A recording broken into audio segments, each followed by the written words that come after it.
Hello everyone, this is या welcome back to my channel. वैसे ही वेलकम बैक नहीं आया, वेलकम ही for the first time because I have just started my YouTube channel for a long term video. Although मैं YouTube shorts वगैरह डालती थी, but this is something I want to start from a long time, but अब जाके इसका मुहूर्त निकल गया है, तो फाइनली आई एम हियर। सभी को अपना इंट्रोडक्शन दे देती हूँ। सो दिस इज या, based from Rajasthan, and here I am for makeup videos, story telling, fun, lifestyle and something about I do in my personal life. और इसी के साथ हम ये वीडियो स्टार्ट करते हैं, जिसका आपको पता चली गया होगा वाई एम शूटिंग दिस। ये एक story, of course there is my cousin, very close cousin.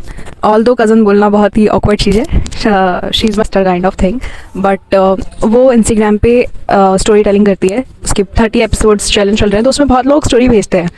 उनमें से एक स्टोरी उसने मुझे कहा कि तू शूट कर, क्योंकि ये बहुत ही अवेयरनेस वाली स्टोरी है। ऑल्दो मैं अपनी यूट्यूब की जर्नी जब शुरुआत करने वाली थी, वो इस 2026 के स्टार्टिंग से करने वाली थी, बट व्हाट हैपेंड कि in the first month of January I have lost something which I never expected I guess. तो थोड़ा ऐसा हो गया था माहौल, and then February I was starting a series where I was traveling to Vrindavan, very holy place, very favorite place of mine, but it also got cancelled। कहते हैं ना, जब राधा रानी बुलाती है तभी आ सकते हो, उससे पहले तुम कदम भी नहीं रख सकते वृंदावन। प्लानिंग जरूर कर सकते हो, but now finally I am here with this video. So just have your popcorns with you और चिप्स और whatever you eat, and let's get into the video. ये स्टोरी स्टार्ट होती है एक लड़की जिसका मैं आपको पहले कैरेक्टरिस्टिक बताती हूँ कि उसका कैरेक्टर कैसा है। लेट्स कॉल हर वानी, लेट्स कॉल हर वानी, ओके। सो वानी एक बहुत ही वेल सेटल फैमिली से बिलोंग करती है। वेल सेटल खुद है, खुद की अच्छी कॉर्पोरेट जॉब है, खुद का well earning kind of thing है, और अच्छी कॉर्पोरेट जॉब में है। इंडिपेंडेंट वुमेन है, और आजकल सभी लड़कियां जो इंडिपेंडेंट हैं उनके पास पावर यही होती है कि हम अपना जो भी क्राइटेरिया है, जो हमारे नॉन नेगोशिएबल्स होते हैं, वो सब अपने प्लेटर पे रख सकते हैं आगे अपनी फैमिली के सामने कि भैया ये तो हमें नहीं चाहिए। And this is what I am personally believer of, कि इंडिपेंडेंट तो बनना ही है। एंड आई टेल यू कि लड़कियों को इंडिपेंडेंट होना बहुत ही इंपॉर्टेंट हो गया है आजकल। बिकॉज इंडिपेंडेंट इसलिए नहीं होना कि भाई हम धौस जमा सकते हैं अपना, इंडिपेंडेंट इसलिए होना है कि यार ये जो हमें अपॉर्चुनिटी, जो पावर मिल रही है ना, वो इसी के कारण मिल रही है। वो पैसा इज इक्वल्स टू पावर वाला रूल लगता है मुझे, मेरा पर्सनल थॉट ही है। So coming back on topic, ये मैं इधर उधर क्यों हो जाती हूँ यार। तो वानी एक बहुत वेल सेटल फैमिली से है, कॉर्पोरेट जॉब है, वेल अर्निंग स्टेटस है, और सब बढ़िया है, दिखने में बढ़िया सुंदर। और now she is of 25 at the sage. सब अपने रिश्ते, अपनी बेटियों के रिश्ते देखने ऑफकोर्स लग जाते हैं। एंड लड़कियाँ जिनको सेटल होना है वो देखने लग जाती हैं कि भाई रिश्ते देखते हैं एंड वॉट एवर। बट उसकी फैमिली के सामने एक ही चीज़ रखी थी कि देखो मैं इंडिपेंडेंट हूँ, मैं अपना कमाती हूँ, मैं वेल सेटल्ड हूँ, मैं हर चीज़ में आगे हूँ, ठीक है। तो मुझे एक चीज़ नॉन नेगोशिएबल वाले प्लेटर में मेरे इतना ये कहना है कि मैं इन लॉज के साथ नहीं रहूँगी, which she was very sure about कि भाई ये नॉन नेगोशिएबल है। तो इसे मैं नेगोशिएबल में तुम कहो कि बहुत सबसे लाइक 100% एक लड़के में है, उसे भी तू देख के नॉन नेगोशिएबल को नेगोशिएट कर ले, तो वैसा वो उसका सीन नहीं था।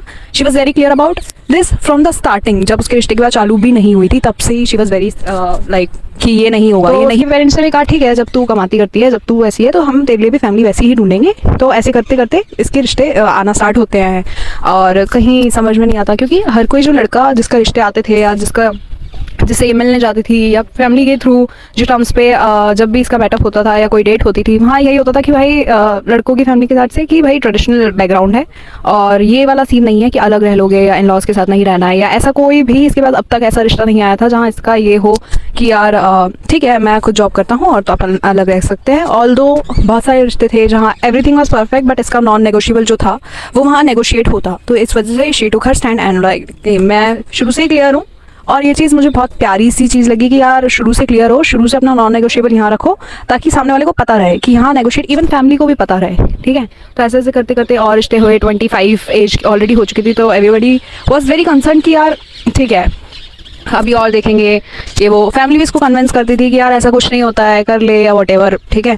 धीरे धीरे करके बात आगे बढ़ती है। Then after a long search, तो उस फैमिली गैदरिंग में ही किसी क्लोज फ्रेंड के थ्रू किसी पर्सन से मिलती है, एंड वहाँ आगे जाती है और बात चलती है। तो इसका जो नॉन नेगोशिएबल पार्ट था वो क्लियर था कि यहाँ मेरा नॉन नेगोशिएबल जो है वो नॉन नेगोशिएबल में ही रहेगा कि भाई यहाँ लड़का भी वेल सेटेड है, एवरीथिंग वाज परफेक्ट, और उसका ये भी सिनेरियो था कि अपन अलग रहेंगे।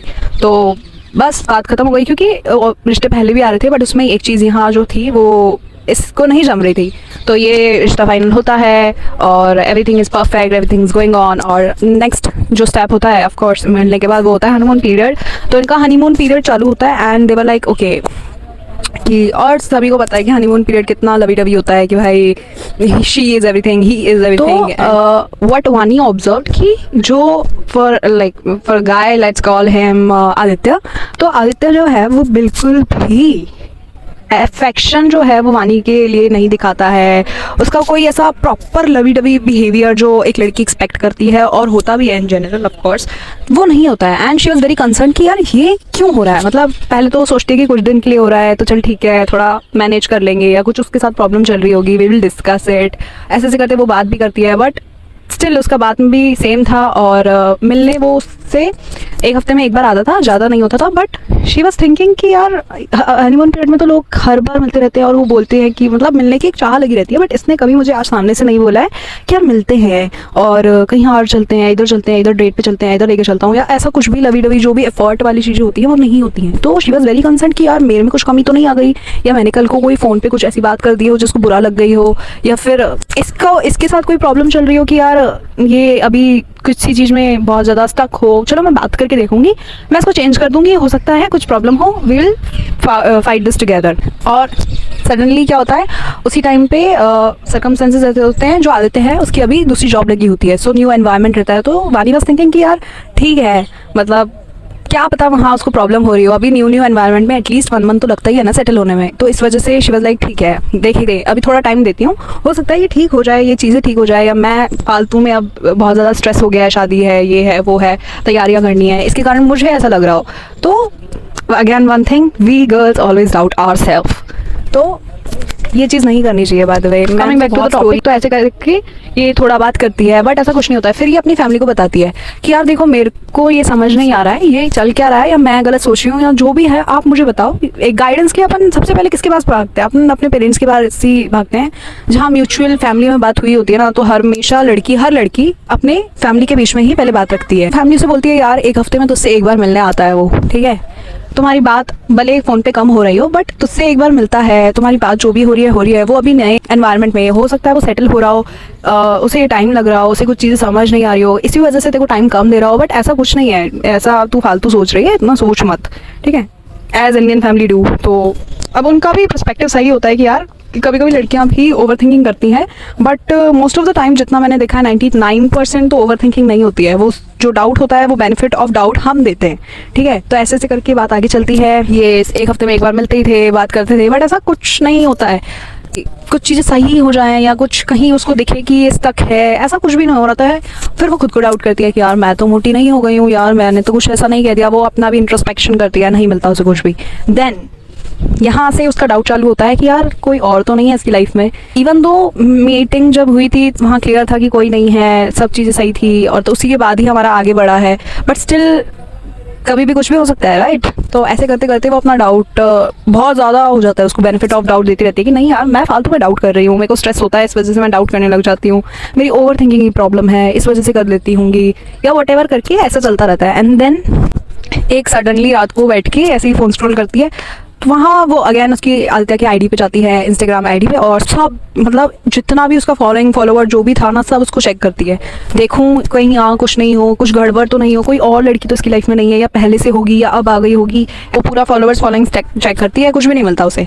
लाइक लेजेंड 1% ऐसा किसी पे, जैसे हमारी औरत जात को क्या होता है कि शक हो जाता है एक बंदी पे, और पक्का वो ही आईडी पे शक होता है जहाँ हमें बहुत ज़्यादा डाउट और हमारी गट फीलिंग बोल रही होती है, और मोस्ट ऑफ द केसेस वही चीज़ सच भी निकलती है। तो ऐसे करते उसको कोई भी ऐसी आईडी नहीं मिली, कोई भी। और इवन तो जितने भी वहाँ वो फॉलोअर्स और फॉलोइंग में लड़कियाँ थी ही बहुत कम। तो शी वाज लाइक नहीं यार अब तो मैं पक्का हूँ, अब तो मैं श्योर हूँ, ये मेरा ही फालतू का वहम है। फिर she started working on her self कि यार चल खुद में ही कुछ कमी होगी तो वो सुधारते हैं। तो ओवर थिंकिंग कम करने की स्टार्ट करती है, जर्नलिंग स्टार्ट करती है, उसके बाद और भी एक दो चीज़ें, जिम ज्वाइन करती है कि भाई मैं मोटी हो रही हूँगी, मेरे को स्ट्रेस के कारण है। कुछ लड़कियों को स्ट्रेस में वेट लॉस होता है, कुछ लड़कियों को वेट गेन हो जाता है, तो उसका सिनेरियो वेट गेन वाला था। तो शी ज्वाइन जिम और हर चीज़ करती है मानी जिससे वो अट्रैक्टिव लगे आदित्य को। हर एक चीज़ लाइक एक्स्ट्रा माइल्स जाके भी वो एफर्ट्स करती थी कि अब तो हो सकता है ये ड्रेस ले लूँ, इसमें पहनूँ और ये उसे बहुत पसंद आ जाए और मैं उसे इसमें ही इतनी जच जाऊँ, बस नहीं। तो बहुत ज़्यादा एफर्ट करती थी। एक्स्ट्रा माइल्स जाके जब एफर्ट करने लग जाते हैं तो आप सोच ही सकते हो कितना कोई एफर्ट कर रहा होगा, राइट। वो बहुत सारी डिफरेंट ड्रेसेस लेती है, डिफरेंट ड्रेसेस ट्राई करती है, क्या पता मेरी बॉडी शेप पे ये जाए, उसे ये पसंद आ जाए और उसमें मैं बहुत अच्छी लगूँ उसे, वो मुझे बहुत सारे कॉम्प्लीमेंट्स दे। और जो भी लवी डिवी पीरियड उनका मिसिंग था, वो कुछ महीने ही अभी बचे हैं शादी में, तो वो दोबारा रीगेन हो जाए और एटलीस्ट दोबारा ये जो है वो सही हो जाए। और दोबारा तो क्या ही होता, पहले भी इनका नहीं था। ऐसे करते करते बहुत सारे एफर्ट्स करती है, मतलब जिम में अपना वेट लूज करती है, अपनी फिगर पे ध्यान रखती है, अपनी स्किन केयर पे बहुत ध्यान रखने लग जाती है। ऐसे करके कुछ नहीं होता है, कुछ भी नहीं होता है। मतलब वो अफेक्शन जो लवी डवी पीरियड उसको चाहिए था, जो अफेक्शन उससे आदित्य से चाहिए होती थी, वो नहीं मिल पाती उसे। एट द एंड उसने इतने सारे एफर्ट्स करके वो एक है ना लड़की का सैचुरेशन पॉइंट आ जाता है कि अब नहीं हो रहा, इतना सब कुछ कर लिया, बट दिक्कत कहाँ है वो मुझे अब तक नहीं समझ में आ रही। दिक्कत कहीं भी किसी को भी समझ में नहीं आ रही कि पेरेंट्स को बोलूँ तो वहाँ भी नहीं समझ में आ रही, वो भी मुझे बोल रहे हैं। मैं खुद भी बहुत ट्राई कर रही हूँ बट मुझे भी अभी कुछ भी नहीं मिल रहा है कि भाई मुझे ऐसा भी नहीं मिल रहा है कि कहीं मुझे डाउट हो, किसी लड़की पे डाउट हो, ये भी नहीं हो रहा है, और किसी कलीग पे डाउट हो, वो भी नहीं हो रहा है। खुद पे इतना काम कर लिया तब भी अफेक्शन नहीं आ रही है, तो मसला क्या है। तो ऐसे ऐसे करके टाइम निकलता जाता है। उसने अपनी वेडिंग का लहंगा चूज़ कर लिया, वेन्यू डिसाइडेड होगा, शॉपिंग के लिए निकलने लगी कि भाई अब तो मुझे इधर से लेना है, ये इधर से लेना है। हर लड़की का अलग अलग ड्रीम होता है। आदित्य ऑल्सो कंपनीड हर की यार चल लेने हैं, चलते हैं व्हाटएवर, ऐसे करते करते। बट अफेक्शन जो चाहिए था ना, वो एक चीज़ पे अटक गई थी कि ये चीज़ मिसिंग है तो है, और वो मिसिंग थी भी। मतलब कितना भी कोई आपके साथ चल रहा हो, बट साथ तो बहुत लोग चलते हैं ना, हर किसी से थोड़ी प्यार हो जाता है, हर किसी से थोड़ी अफेक्शन मिलती है, हर किसी से आपको वो कॉम्प्लीमेंट नहीं मिलते जो आप एक्सपेक्ट करते हो। ऐसे करते करते दिन निकलते हैं एंड देन शादी की डेट नियर है। फिर नियर जाते जाते एक बार वो आउटिंग पे वो अपने उसी क्लोज फ्रेंड से मिली थी जिसके म्यूचुअल में आदित्य उसे मिला था। Then they talked for hours और ऐसे करते करते बात निकली, तो उसने अपना ये जो है वो शेयर किया कि यार मेरे साथ ये दिक्कत है और ऐसा क्या हो रहा है मुझे नहीं समझ में आ रहा, मेरे को बहुत ज़्यादा डाउट हो रहा है। और डाउट मुझे सेल्फ डाउट है, डाउट या मैं बेनिफिट ऑफ डाउट दे रही हूँ, मुझे कुछ समझ में नहीं आ रहा। तो ऐसे करते करते वो जो भी उसका माइंड में रहता है ना, वो उससे बताती है। और वो भी एक लड़का ही था, तो उसे हर चीज़ वो शेयर करती है कि यार तुम्हारे लड़कों के पर्सपेक्टिव से क्या ऐसा मतलब और नॉर्मल रहता है या मैं ही ज़्यादा सोच रही हूँ। वो उसे एक चीज़ बताता है, उसका म्यूचुअल फ्रेंड, क्लोज फ्रेंड, जिसके थ्रू वो उसे मिली थी। और वो मिली थी, ऐसा नहीं कि भाई शादी वादी के लिए मिली थी, इट्स जस्ट फ्रेंडशिप वगैरह के लिए, ऐसे ही दोस्ती यारी में मिली थी। वो उसे एक चीज़ बताता है and she was shocked to listen that. And can you imagine what would be that. मतलब वो बंदा जो उसका क्लोज फ्रेंड था, वो वानी को बताता है कि वानी, आदित्य तुम में इंटरेस्टेड इसलिए नहीं है क्योंकि उसका जो पीछे का रीज़न है वो तुम अभी शायद जानती नहीं हो, और तुमने उसके साथ रिश्ते विश्ते तय कर दिए, तुम्हें अब तक पता नहीं चला, बट तुम्हें ये नहीं पता है, but I will tell you he is a gay. And that point was like जमीन खिसक जाना अपने पैरों के नीचे से। That was the exact moment happening for Vani. तो she was very shock, she was very astonished कि भाई ये हो क्या रहा है, मतलब इतना टाइम हुआ मैंने ये तो नहीं सोचा। और यार कोई लड़की इतनी जल्दी ऐसे पर्सनैलिटी पे जज नहीं कर पाती है, नहीं करेगी यार, कैसे करेगी, सामने वाले को बताना चाहिए था ना वो तो इवन दो उनकी इतनी मीटिंग हुई है, बट उसका सिर्फ ये एक ही फंडा था जहाँ वो फंसी हुई थी, उसको इतना डीपली उसने सोचा ही नहीं कभी, और ना उसने बताया आदित्य ने। तो जल्दी से फटाफट घर जाती है उसी दिन एंड अपने पेरेंट्स को बताती है कि ये चीज़ है और ये इसका रीज़न है और ये मुझे इधर से पता चला है और ये ही चीज़ है, और मेरे से कुछ नहीं हो रहा है, मेरे को कुछ समझ में नहीं आ रहा। She was very very stuck mentally. Of course हो जाएगा भाई, शादी का लहंगा डिसाइड हो गया है, कैन यू इमेजिन। उसी टाइम वैसे तो ऑफ कोर्स उसकी फैमिली और उसने वेडिंग कॉल ऑफ कर दी। एट द एंड बहुत मेंटली फॉग हो गया उसके दिमाग में, एक सेल्फ डाउट हो जाता है, सेल्फ रिग्रेट हो जाता है कि हमने किसी पर्सन को हमारा 100% जब देते हैं तो सामने वाले से जब रेसिप्रोकेट नहीं आता ना किसी भी चीज़ में, not even in terms of, इसका तो केस ही अलग था। तो शी वाज लाइक क्यों हुआ, कैसे हुआ। हम अपने आप से क्वेश्चन पूछते हैं कि इतने टाइम कहाँ थी, अंधी थी क्या। और ये सब चीज़ें तभी सेल्फ इंट्रोस्पेक्शन के अपने क्राइटेरिया में आती है जब everything is over. And that was the story. और उसकी शादी नहीं हुई finally. One thing I want you to be aware guys, specially girls, benefit of doubt जहाँ देते हो वहाँ गड़बड़ है, वहाँ गड़बड़। यार मैंने 99% केसेस देखे हैं, जितनी भी आज स्टोरीज मेरी बहन या हमें आती है सब में देखते हैं यही होती है कि जहाँ बेनिफिट, इवन पर्सनल एक्सपीरियंस में भी यही रहता है कि बेनिफिट ऑफ डाउट जहाँ दे दिया चीज़ें, वहाँ कुछ ना कुछ तो चल ही रहा होता है, कुछ ना कुछ तो मसला होता ही है यहाँ। तो इस वजह से I would just suggest you girls to be independent first, ताकि तुम अपना नॉन नेगोशिएबल और नेगोशिएबल में कभी भी एडजस्टमेंट नहीं करो, ठीक है। And I will say this to myself as well. अगर you are the future version of Diya and you are seeing this video again, please remember you. पहली चीज़ तो मुझे इसकी स्टोरी से सबसे ज़्यादा अच्छी लगी, that was इसका non negotiable was damn accurate मतलब कि खुद अगर आप स्टैंड करते हो कहीं तो आपके पास अपना प्लेटर रेडी होना चाहिए कि भाई मैं खुद ये हूँ और इसी के कारण मैं ये नॉन नेगोशिएबल और नेगोशिएबल रखती हूँ और इसमें मैं एडजस्टमेंट और कॉम्प्रोमाइज़ ये नहीं करूँगी, which is a very very very powerful thing women do nowadays. पहले तो खैर नहीं था ये ज़माना, वरना अपनी मम्मियाँ वगैरह सब करती, राइट। सेकंड थिंग कि उसने हाथों हाथ अपना एक्शन लिया, 4 लोगों की नहीं सोची कि यार वेडिंग ऑफ हो जाएगी तो क्या हो जाएगा, यार फंसने से तो बेटर है भगवान ने मौका दिया निकल जाओ। भगवान मौका और बार देता है, बेनिफिट ऑफ डाउट वो भगवान के मौके ही होते हैं जो हम लड़कियाँ नहीं सुनती हैं। मतलब भगवान हमें ये भी बोलता है कि यार बहन तुझे मैं 100 बार समझा चुका हूँ कि ये नहीं है सही, तो क्यों नहीं समझती है, तुझे एक और थप्पड़ लगाऊंगा तब तू समझेगी। मतलब वो एक और थप्पड़ भी लगाता है, एक और धोखा भी देता है, एक और ऐसा इंसिडेंट भी करवाता है जहाँ तुम्हें अक्ल आए। अक्ल नहीं आती है, love is blind and specially women in love is more blind. Sorry अगर तुम्हें ये थोड़ा अजीब से लगा हो, बिकॉज मैं अभी माइक ऑर्डर कर रखा है और ये मैं लीड वाले माइक से, ईयरफोन जो होते हैं उस के माइक से ये मैं वीडियो शूट कर रही हूँ, as you can see. Okay, so this was it for today's video and hope you liked it. Here we end this video with a very good note कि हम कल दोबारा मिलेंगे और ऐसी स्टोरीज के साथ। और अगर आपके पास कोई सजेशन हो, खुद की कोई स्टोरी हो, DM मी, जस्ट DM मी। मैं अपना इंस्टाग्राम आपको स्क्रीन पे टैग कर दूंगी एंड वहाँ जाके आप मुझे फॉलो कर सकते हैं, आप अपनी कहानी खुद मुझे बता सकते हैं ताकि मैं आपकी कहानी लेके अब नेक्स्ट यूट्यूब वीडियो में आऊँ और लोगों को अवेयर करूँ। Even you want the makeup tutorials, कुछ ऐसा कुछ आपको सीखना है कि हम बिगिनर हैं, ऑल्दो मैं मेकअप, लाइफस्टाइल, ड्रेसिंग सेंस और ये जो मेन जो रहते हैं चीज़ें जो बहुत सारी लड़कियों को नहीं आती हैं आजकल। बहुत सारी लड़कियां जो कॉलेज जो टीनेज एरा में होती हैं वो हमेशा इन चीज़ों की सर्च में रहती हैं। So I want to be there online friend और ऐसी स्टोरी टेलिंग वीडियो के साथ भी मेकअप करेंगे हम आगे वाले वीडियोज़ में। अगर आपके पास ऐसी कोई भी स्टोरी है या कुछ भी है, कुछ भी आपकी डिमांड है, let me know in the comment section और DM me on the Instagram. Thank you for watching till the end. I really am very grateful that you are here till the very end for my first video and hope you guys like it. Do subscribe to my channel, do like, do comment and I will meet you in the next video. Bye.